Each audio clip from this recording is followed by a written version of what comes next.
The next section of our course will give you a chance to use the district's premium edition of Nearpod.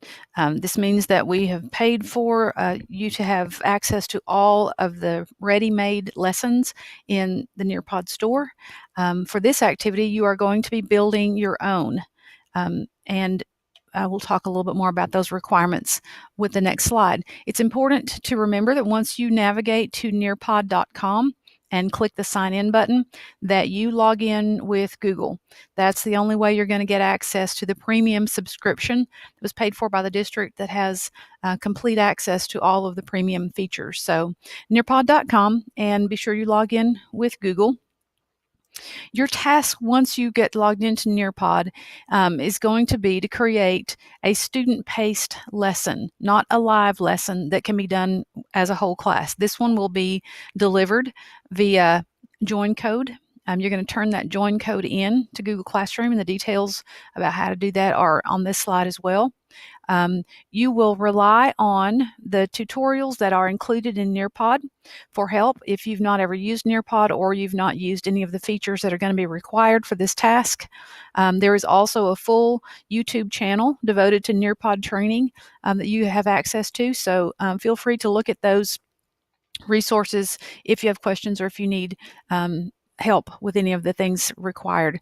So the requirements for this student-paced lesson are that you choose 3 of the following elements to include in your lesson. And again, the lesson should be something that you would truly use in your classroom. You will include either a virtual reality image or a field trip, some element of virtual reality, because that is one of the most engaging features of Nearpod that we want teachers and students to have access to. So you'll include one element that is virtual reality or a field trip. You'll include a video that your students will watch, and there are some settings there that you'll want to learn about to make that possible. If you were using a video in a student-paced lesson in your classroom, you'd want to be sure that students had their earbuds or headphones so they could listen to those videos and not distract the rest of the room. You will also want to include a quiz, and those instructions are pretty clear once you're into Nearpod, and a collaborate activity. This is a feature that is fairly new in Nearpod. I believe the resource they use is Padlet, but you will build something that your students can contribute to. Collaboration, of course, is a focus of the district, so this will give you a chance to think about how you might use those in a classroom. And again, choose 3 of these 4. While you're building your lesson, please use no more than 4 slides that are only text.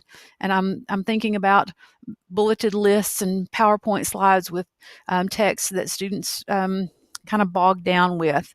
We want this lesson to be interactive. We want it to be engaging. We do not want it to be just slide after slide after slide of text that students read, because that kind of defeats the purpose of creating an interactive lesson, which is the whole point of Nearpod. So once your lesson is finished, you're going to go back to Google Classroom where you've clicked on this video. You're going to open the shared Google Doc that is also linked to this assignment.